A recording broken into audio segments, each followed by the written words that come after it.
Dulur-dulur, saat ini saya ingin mengajak kita berkenalan secara sangat singkat tentang atau dengan surat 1 Petrus ya. Ini salah satu surat dalam Perjanjian Baru yang biasa digolongkan ke dalam surat-surat umum atau surat-surat Katolik. Nah, pengarang surat kita ini menyebut dirinya Petrus, seorang rasul. Itu ya, pasal 1 ayat 1. Beliau menyampaikan salam dari jemaat di Babylon. Itu ya, 5 ayat 13. Agaknya dimaksud adalah Roma, kota Roma. Surat ini boleh jadi ditulis oleh Rasul Petrus sendiri. Kita coba menangkap indikasinya di pasal 5 ayat 1. Yang menurut tradisi, ya, Rasul Petrus ini menurut tradisi dieksekusi bersama dengan Rasul Paulus di kota Roma pada tahun 64 Masehi. Namun rupanya banyak penafsir beranggapan bahwa lebih mungkin 1 Petrus ditulis belakangan, ya, yaitu oleh seorang Kristen yang lain. Nah, rujukan-rujukan 1 Petrus kepada penderitaan-penderitaan dan ujian-ujian dapat dipahami dalam kaitan dengan penganiayaan yang dialami oleh orang Kristen pada tahun 96. Ini kita bisa bandingkan dengan Kitab Wahyu, atau sebagai suatu antisipasi apokaliptik. Ya, antisipasi apokaliptik. Bahwa zaman yang baru, zaman mesianis, akan didahului oleh kesusahan besar yang tiada tara. Jadi antisipasi apokaliptik ini kan kita bisa baca juga ya dalam Daniel 12 ayat 1, Markus 13 ayat 7 sampai 23. Nah, pengarang rupanya mengikuti format surat-surat Paulus. Ia menyapa sidang pembacanya sebagai orang-orang pendatang yang tersebar. Itu kita bisa baca ya di pasal 1 ayat 1 dan 2. Kita bisa bandingkan dengan Yakobus 1 ayat 1. Nah, mereka adalah umat Kristen di sejumlah provinsi Romawi di Asia Minor atau Asia Kecil. Kemungkinan besar mereka adalah generasi pertama dan kedua para petobat dari tanda petik kekafiran. Itu kita baca pasal 1 ayat 14, 18 ya. Nah, ketika pengarang menyebut bangsa-bangsa yang tidak mengenal Allah atau hoi ethnoi ya,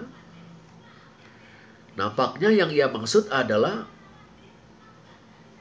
orang-orang dari bangsa-bangsa lain, bukan bangsa Yahudi, yang tidak atau sekurang-kurangnya belum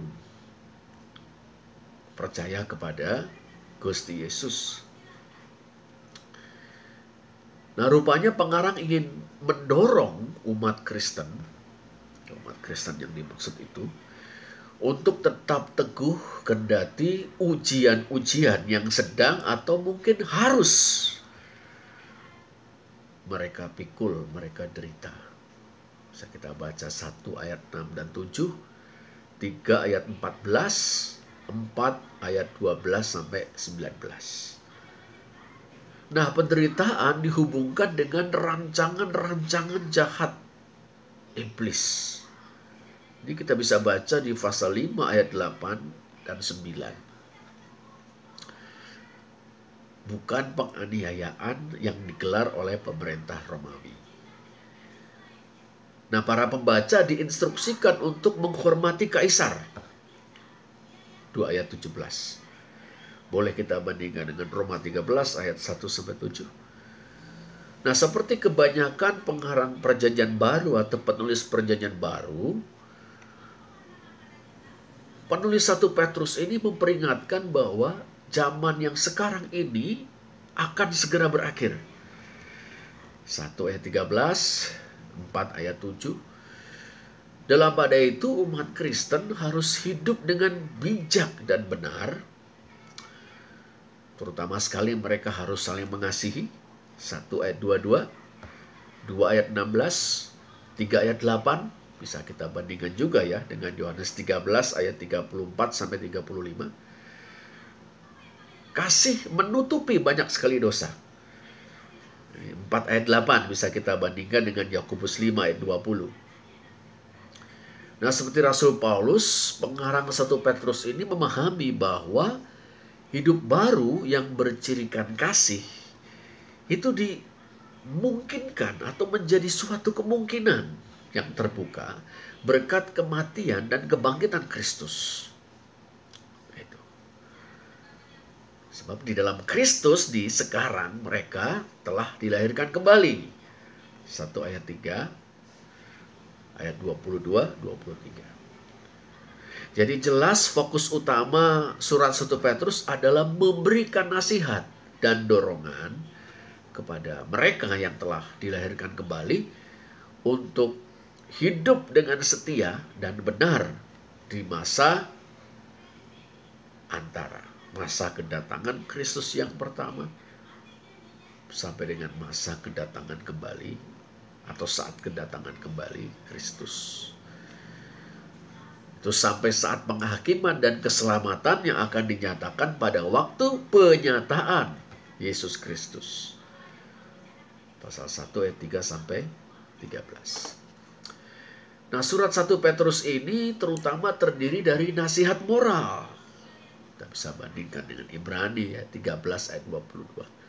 Nasihat tersebut penting karena umat Kristen yang berlatar belakang bukan Yahudi ini telah tumbuh tanpa panduan dari hukum Alkitabiah di tengah budaya bangsa-bangsa yang dekaden.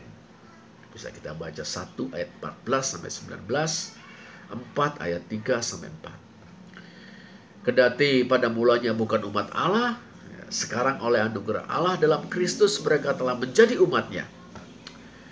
2 ayat 9-10 bisa kita bandingkan dengan Hosea 1 ayat 6-2 ayat 23. Tapi mereka harus hidup sekarang ini sesuai dengan standar hidup mereka yang baru di dalam Kristus atau sebagai para pengikut Gusti Yesus.